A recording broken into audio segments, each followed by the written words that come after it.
So another question that I got was, what's my story? Like, how did our living situation come about? I did a video on our story, and if I can find it, I will link it up here. Quick and dirty story is, after my wife and I got married, and her medical school was done, we moved near the hospital that she was going to be working at. And I just started wanting to be able to provide more of our own food so that if something happened, we were a little bit more self-sufficient. That being said, we are still so far away from being able to provide much of our own food, but we're getting better every year.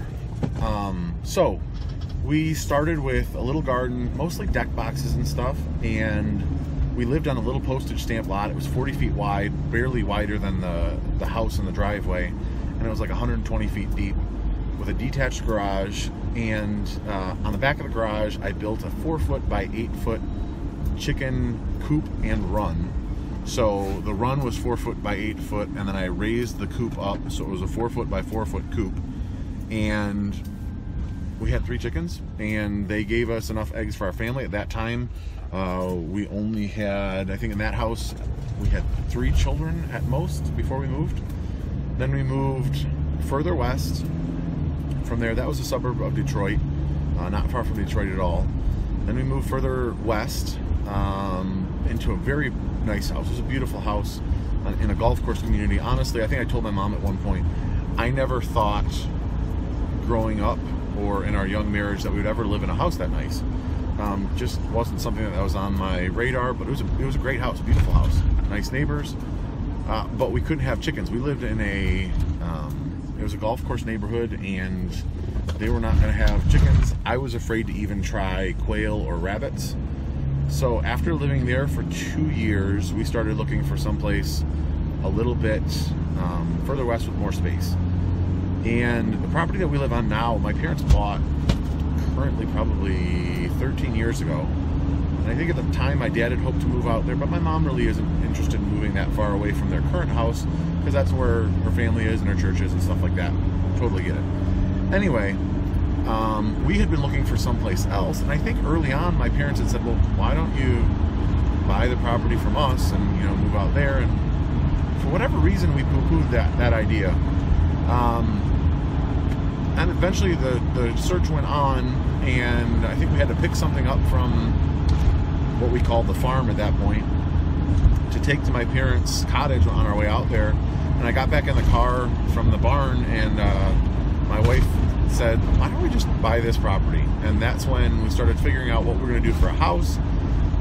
So what we did was we bought a double wide.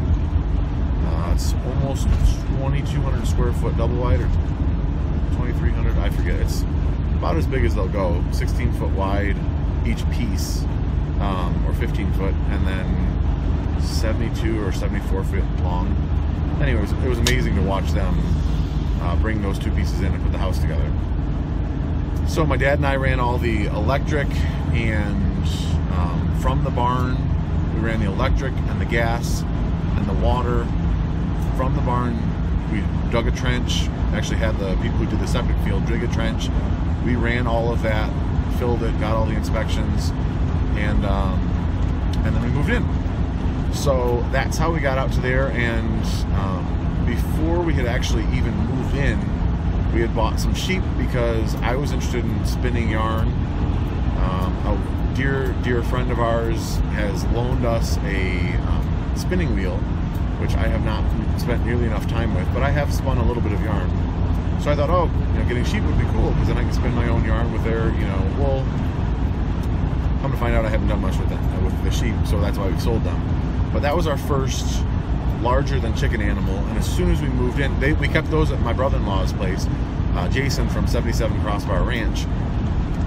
Then we moved in to our place, and as soon as we moved in, we got chickens, and I actually bought a chicken coop because we were so busy with moving in and all that other stuff. Less than a week after we moved in, Homestead Boy 3 was born, so I didn't have time to be building anything at that point. So I bought a chicken coop.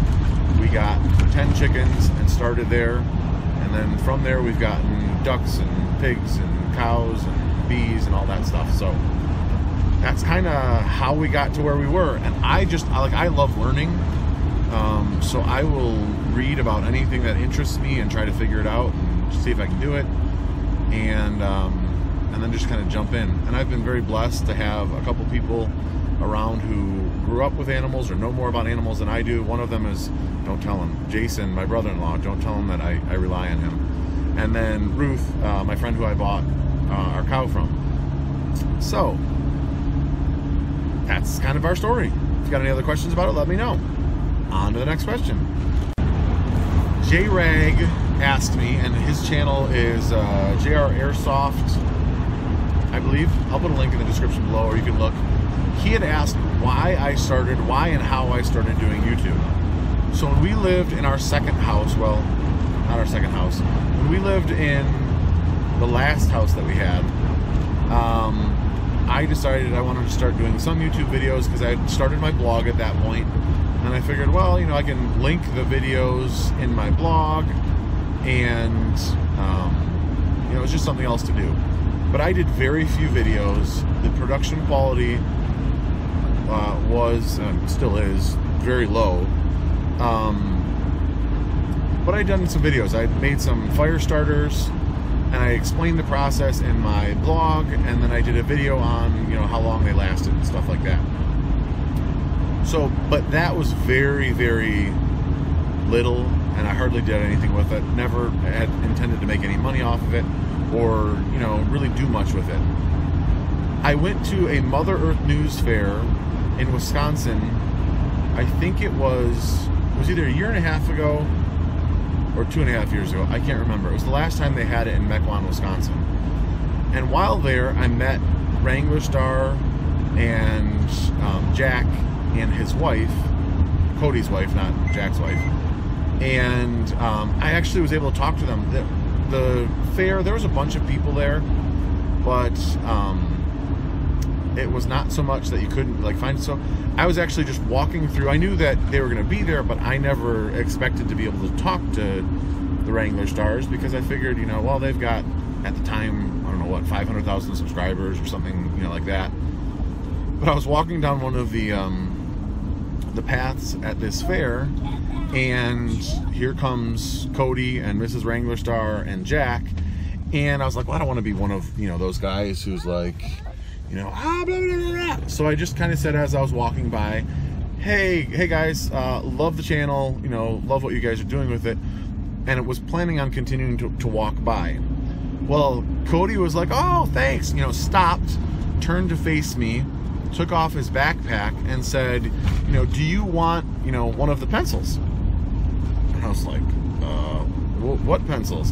And he said, oh, anybody who stops me, you know, and he has these carpenter's pencils made that has the Wranglerstar logo and Wranglerstar on it. And so he gave me a pencil and gave the boys, I had Homestead Boy 1 and 2 with me, gave them a pencil. And we probably sat and talked for